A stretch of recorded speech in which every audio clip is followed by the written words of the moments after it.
somente interfira com os mistérios mais profundos, a origem da vida, a essência do eu, se estiver preparado para enfrentar as consequências mais extremas e perigosas. Primeira das leis fundamentais da magia, de Adalbert Waffling.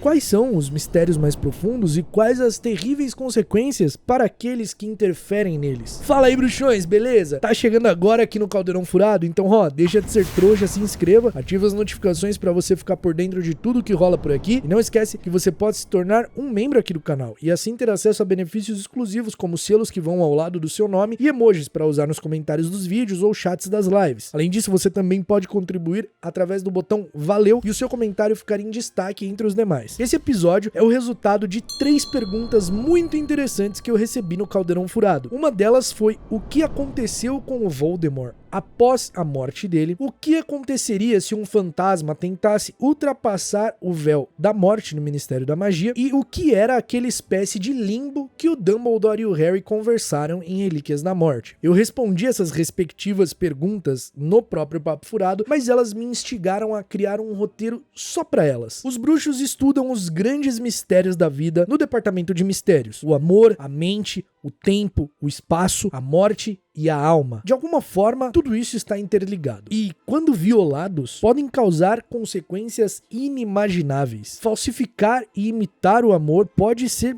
muito perigoso. Interferir com o tempo, tentar reverter de alguma forma a morte, violar a alma, tudo isso pode ser desastroso. Talvez a morte seja o que mais deixe os vivos intrigados. Existe alguma coisa depois da morte? O que acontece com um bruxo depois que ele morre? O que acontece com tudo que ele viveu, com tudo que ele sentiu? Essas coisas simplesmente deixam de existir? Por que alguns bruxos se tornam fantasmas? Os bruxos vão pro céu? Vão pro inferno? Para uma mente bem estruturada, a morte é apenas a grande aventura seguinte, já dizia Alvo Dumbledore. De fato, a morte não é a pior coisa que pode acontecer a um bruxo. Afinal, a morte é um caminho natural da vida. A única certeza que todos nós temos é que eu, você e tudo que é vivo um dia vai morrer. O que é mais importante para a existência de um bruxo? Talvez você pense que seja a magia, mas e se eu mudar um pouquinho a pergunta e questionar o que seria mais importante para a existência de uma vida, no conceito que nós estamos abordando aqui hoje? A resposta seria a alma. O conceito de alma é apresentado pelo teórico da magia Adalbert Waffling como a essência do eu, ou seja, a alma é uma parte imaterial e imortal de alguém que representa tudo que essa pessoa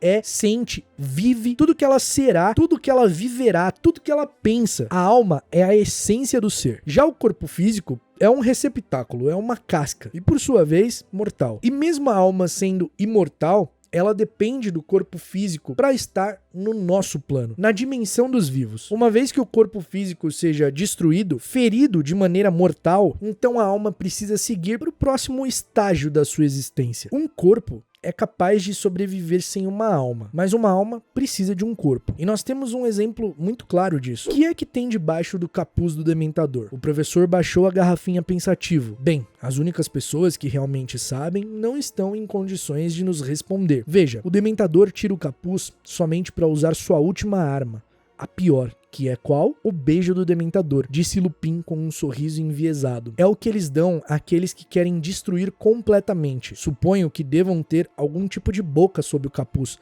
porque ferram suas mandíbulas na boca da vítima e sugam a sua alma. Harry, sem querer, cuspiu um pouco da cerveja amanteigada. O quê? Eles matam? Ah, não, disse Lupin. Fazem muito pior. A pessoa pode viver sem alma, sabe? Desde que o cérebro e o coração continuem a trabalhar, mas perde a consciência do eu, a memória, tudo. Não tem chance alguma de recuperar. Apenas existe como uma concha vazia. A alma fica para sempre perdida. A alma é tão importante e tão sagrada que as mais terríveis violações são violações contra ela. E isso vai ficando cada vez mais claro à medida que o assunto vai sendo explorado no mundo bruxo. Na lembrança de Slughorn, onde o Riddle pergunta sobre Horcruxes, fica nítido como a violação da alma é algo terrível. Como é que se divide a alma? Perguntou Riddle. Bem, respondeu Slughorn constrangido, você precisa compreender que a alma deve permanecer intocada e una. A divisão é um ato de violação, é contra a natureza. Mas como é que se faz insistiu Tom, por meio de uma ação maligna, a suprema maldade, matando alguém. Matar rompe a alma. O bruxo que desejasse criar uma Horcrux usaria essa ruptura em seu proveito. Então, mesmo que o seu corpo seja atacado ou destruído,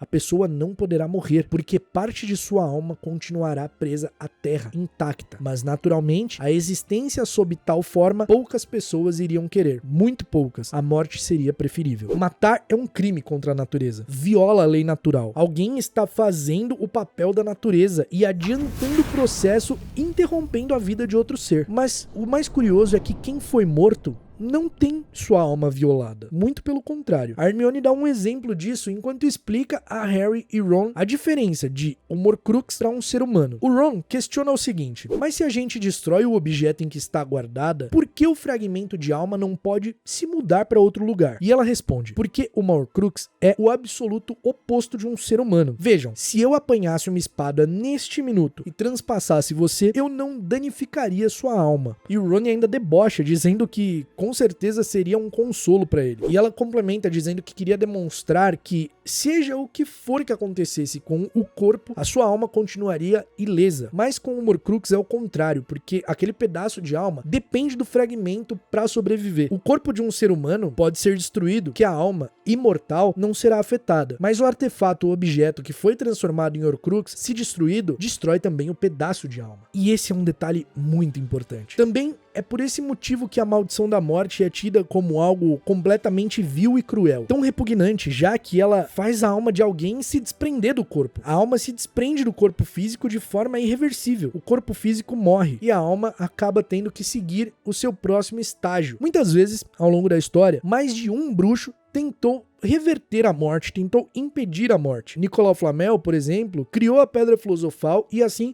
o Elixir da Vida, prolongando a existência do seu corpo físico. Ele não estava cometendo nenhuma violação de sua alma, não estava fazendo nenhum mal à sua alma, somente prolongando a vida da sua casca, que era o seu corpo. Mas outros bruxos seguiram caminhos bem diferentes. Alguns até enlouqueceram na tentativa de superar a morte. Cadmus Peverell é um exemplo disso. Ele criou um artefato para tentar trazer de volta aqueles que já haviam partido. Mas ao perceber que era impossível, que as almas trazidas do além-vida não poderiam mais pertencer a essa dimensão dos vivos. Pelo menos não em paz, não felizes. A permanência de uma alma nesse mundo, trazida à força, era uma tortura. Então ele acaba tirando a própria vida para poder se juntar à sua amada. O véu na Câmara da Morte, lá no Departamento de Mistérios, onde o Sirius Black morreu, estava ali justamente para bruxos que estudavam a morte. Bruxos mais espiritualizados, mais familiarizados com a vida após a morte, eram capazes até de escutar vozes além do véu, como Harry e Luna, por exemplo. Já Hermione, que era totalmente cética, não ouvia nada. Alguns bruxos se tornam fantasmas, mas são poucos os que escolhem esse caminho. Um fantasma não sabe nada sobre a morte. Ele não sabe o que é a vida além da morte. Ele não entende como funciona, porque ele escolheu uma fraca imitação da vida. Então eles vagam por aí em lugares que já foram enquanto eram vivos, sem sentir o prazer de estar vivo. Eles não podem saborear uma comida, eles não podem matar a sede, eles não podem tocar algo, eles não sentem o vento em seus rostos, eles não sentem o cheiro da grama recém-cortada. E os motivos mais comuns para um bruxo se tornar um fantasma são assuntos inacabados na vida, o grande medo de seguir além, de seguir adiante, a culpa e aspectos nesse sentido que fazem alguns bruxos preferirem essa imitação medíocre da vida. Então, sabendo disso tudo, uma grande pergunta que me ocorreu lendo essas 3 perguntas pro Papo Furado foi: o que aconteceu com a alma do Voldemort depois que ele foi morto? O que aconteceu com Voldemort após sua morte? Analisando todas essas informações, não fica difícil entender qual foi o grande erro do Voldemort e nem quais foram as consequências. O Bruxo das Trevas considerava a morte uma fraqueza humana, algo mundano. Ele até acreditava, antes de pesquisar sobre sua família, que o seu pai era um bruxo e não a sua mãe, porque sua mãe havia morrido, e para ele, bruxos não morriam. Bruxos que tinham poder deveriam saber como burlar a morte, e as violações contra a natureza de sua própria alma foram inúmeras. Voldemort não fez uma Horcrux, ele fez 7, escondendo partes de sua alma em objetos e assegurando a sua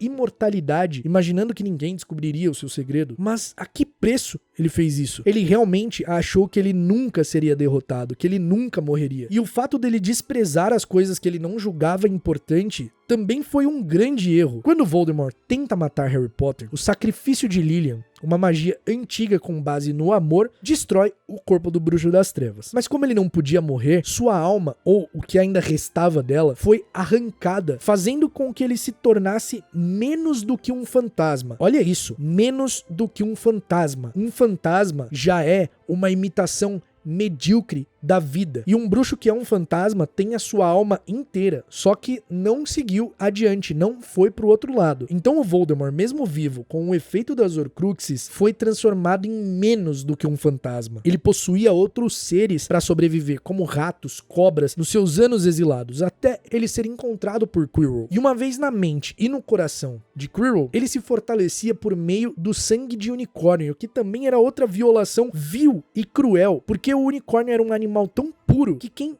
mata o unicórnio e bebe o seu sangue para fins de vantagem própria só pode ter uma vida amaldiçoada. Mas para Voldemort isso não importava. E o descaso com uma de suas Horcruxes, como o diário que foi destruído e foi deixado com Lucius Malfoy sem ao menos ele explicar a importância daquilo, somente disse que tinha as instruções para se abrir a câmara secreta, nada além disso, mostra como ele não estava preocupado com sua alma. A preocupação dele era ficar vivo, era ter poder. Em seu exílio, Voldemort fez mais uma Horcrux, usando a morte de Bertha Jorkins. Ele de fato não se importava nem um pouco em violar a sua alma mais uma vez. Quando Voldemort retomou seu corpo usando artes das trevas mais uma vez, ele comete outro grande erro. Um que faria ele destruir parte de sua própria alma. Ele utiliza o sangue de Harry Potter, que continha a proteção de Lilian, para retomar seu corpo. Dessa forma, o Voldemort prende o Harry à vida, como se ele mesmo fosse uma espécie de Horcrux para o Harry. Quando o Harry se entrega na floresta sem reagir, Voldemort, usando a maldição da morte, destrói parte de sua própria alma que vivia dentro do garoto. E a alma do Harry, intacta e pura, agora estava no limbo. O limbo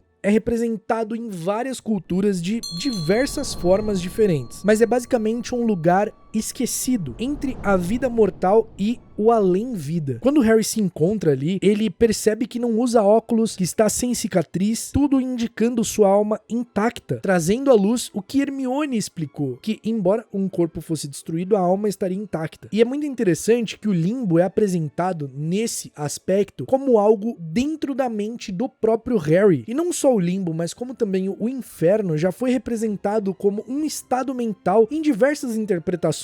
E o Dumbledore ainda explica: não é porque isso está acontecendo na sua cabeça que não significa que não seja real. Ali, sozinho, o Harry acaba escutando alguns barulhos que chamam a sua atenção. Ele percebe que tinha algo na forma de uma criancinha nua, enroscada no chão, com a pele em carne viva e grossa, parecendo que tinha sido açoitada. Ela tremia e embaixo de uma cadeira onde havia sido deixado fora de vista, indesejável, tentava respirar. E o Harry, ao mesmo tempo que sente medo, mesmo sendo uma coisa pequena e frágil, ele não queria se aproximar. Só que ainda assim ele se força a fazer isso, mas sentindo nojo, sentindo repugnância, e ele ainda se sente um covarde por isso. Ele sentia que devia de alguma forma consolar aquilo que quer que fosse que estivesse na sua frente, mas mesmo assim ele sentia nojo daquilo. E aquilo era nada menos do que a parte da alma de Voldemort que vivia dentro dele e que havia sido destruída pelo próprio Bruxo das Trevas. Então cada pedaço da alma de Voldemort, à medida que as Horcruxes iam sendo destruídas, eram destruídas junto. Por isso elas ficavam com aquele aspecto de uma criancinha açoitada em carne viva. E o Dumbledore explica pro Harry que aquilo estava além da capacidade deles de ajudar. Eles não podiam fazer nada. E realmente não podiam, porque o único que podia fazer alguma coisa por sua própria alma era o Voldemort. E ele não fez. Ele não se importava com a alma. O Voldemort não poderia se tornar um fantasma, porque sua alma estava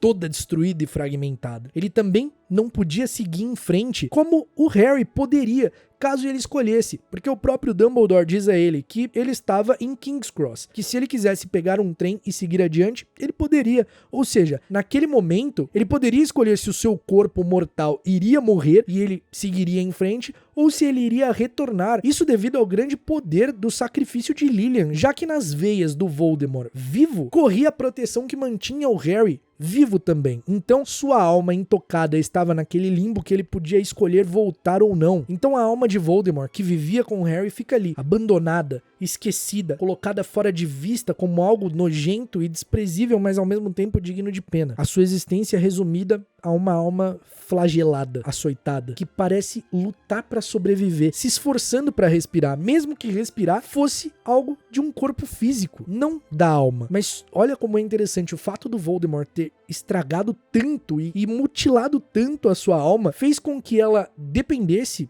entre aspas, de coisas mortais para sobreviver, como respirar. E como o limbo é algo que acontece dentro da própria mente, e se o limbo pro Harry era algo bom, que representava a ida ao mundo bruxo, né, a transição do mundo trouxa para o mundo mágico, que é a estação de King's Cross, pegar o expresso para ir para Hogwarts, que ele considerava a sua casa, imagina pro Voldemort o que era. No mínimo, para o Voldemort, para aquele pedaço de alma do Voldemort, era algo equivalente a um inferno para ele, e o que ele mais odiava a não ser o orfanato em que ele cresceu e foi abandonado. Então quando Voldemort é finalmente derrotado e morto por Harry de uma vez, o seu corpo é colocado em uma câmara separada dos outros que lutaram contra ele e não se sabe qual o destino desse corpo, se ele foi realmente deixado nessa câmara ou se ele foi tirado dali e colocado ali provisoriamente, mas o destino do corpo dele era o que menos importava. O destino da alma dele foi o pior que se podia imaginar. Um bruxo que viveu mutilando sua alma em busca de poder e imortalidade